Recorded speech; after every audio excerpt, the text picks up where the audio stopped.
Letters don't exist in physical space, but what if they did and they were massive? Like building size. How easy or hard would it be to climb your way up and over them? Well, T is basically the worst possible letter you could be faced with. You're looking straight at a vertical base with absolutely no forgiveness. So already, you're doing a full rock climbing session before you've even reached the annoying bit. Then, after all that, you finally get to the top and realize the horizontal bar is overhanging. Brilliant. Now you're dangling there like a tired piece of laundry, trying to work out how exactly you're meant to get past it. Now, unless you're an ant or one of those insects that can casually walk upside down on ceilings just to annoy everyone, you're not getting over this thing. And oh yeah, before we move on, I'm only going to do 15 rankings instead of all 26 letters individually, as I'll group some of them together due to them having similar geometry, and I'm not just going to stretch it out for the sake of a longer video, so you're welcome.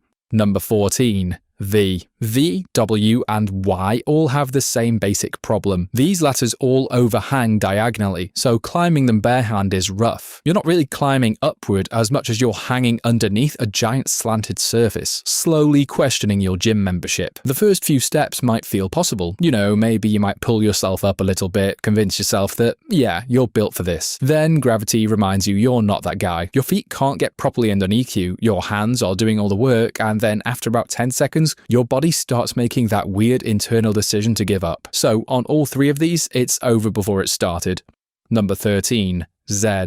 Z at least gives you something to think about. If you approach it from the left, you get a diagonal surface that isn't too steep. For a moment, it feels like this might be manageable. You start walking up it, leaning forward slightly, pretending you're not on a very aggressive hill. Then you hit the horizontal bar at the top, and that's where the plan stops. You can reach it, sure, but getting over it is another story. It blocks the summit like someone installed a ceiling right where the climb was supposed to finish. Approaching the Z from the right is even worse, because then you're dealing with an overhanging diagonal line.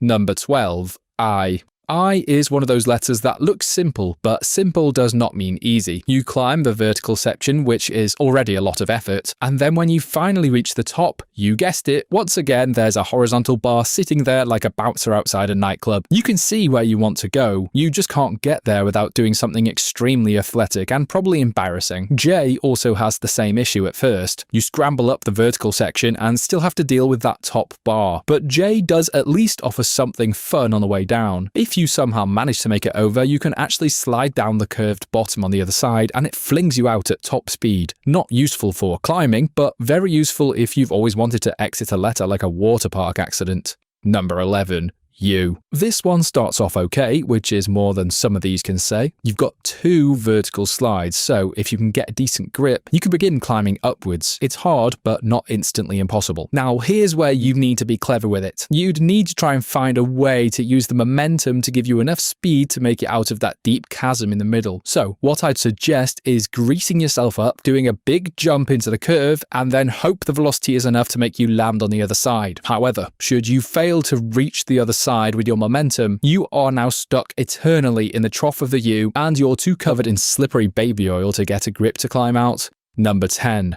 O. O is difficult because it's round in the worst possible way. It looks smooth, heavy, and deeply uninterested in helping you. Trying to climb it is like trying to climb a perfectly spherical boulder, so the boulder has a habit of rolling whenever you put weight on it. Picture this, you start climbing it and then maybe get a quarter of the way up, and then suddenly the whole thing rotates slightly. Now your progress has been cancelled. You're back near the ground, except now the O is also moving, which introduces a much worse problem. If it rolls far enough, you might end up underneath it, and that is a pretty humiliating way to go, flattened by a vowel. Number 9. S. S looks more climbable than it actually is. From a distance, you see all those curves and think maybe they'll work like natural ledges. They won't. The surface is too smooth and the shape keeps redirecting you in ways you didn't ask for. You climb a little, slip sideways, grab for something, and then slide down again. It's quite literally like trying to negotiate a wet slide. The curves don't support you properly because every section seems to lean away at the worst possible moment. It's frustrating because S looks playful. It gives off this fun little playground energy, then immediately becomes a polished nightmare the moment you touch it. You'll spend most of the attempt losing progress and making noises you didn't plan on making.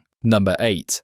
L. L and H are both in the same general category, straight vertical climbing. Nothing fancy, nothing clever, just a big wall that expects effort from you. L is basically a corner. You climb the vertical side and hope your hands can find enough grip to keep going. It's difficult, but at least it's honest. It doesn't pretend to be anything else. H is a bit better because the shape gives you more structure. The middle bar can act as a resting point if you can make it over to reach it, but it's only after you've already done the hardest climb, so it's not really that useful. Neither of these are easy, but they're not tricking you. You look at them, understand the task, and either start climbing or quietly walk away.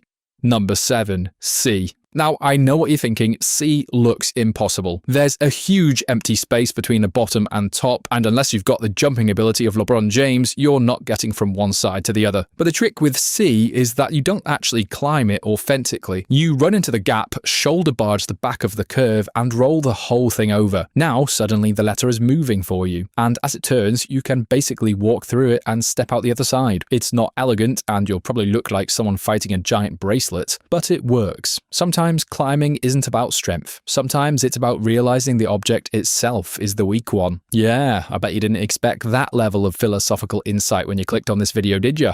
Number 6. G. G is one of the more interesting climbs because it has an actual interior space. You climb up the outside, and once you reach the middle, there's this open cavern-like cavity. At that point, the climb stops feeling like a climb and starts feeling like you've discovered a hidden level. You could explore in there, maybe find treasure, maybe find an old skeleton from someone who also thought climbing a G was a good idea. Hard to say. Getting the rest of the way up is where things become difficult. The gap in the shape interrupts your route, and you may not be able to continue without a risky jump or some proper equipment. But honestly, once you're inside the G, why leave? Bring a sleeping bag, claim it as real estate, and call the climb complete. Number 5. E. E is where things become a little more sensible. Same goes for F. These letters actually come with rungs built in, which is very considerate of them. You've got horizontal bars you can grab, stand on, and use as resting points while climbing. The issue is spacing. These aren't normal ladder rungs, they're massive letter rungs, which means each one requires a proper jump or a very dramatic stretch. If you're tall, athletic, and slightly overconfident, you've got a chance. If you're not, you'll spend most of the time hanging from the first bar, wondering how to get down without looking scared. F is a slight bit worse because it doesn't give you that bottom step for a tiny boost first. Still, both are solid options compared to the nonsense we started with.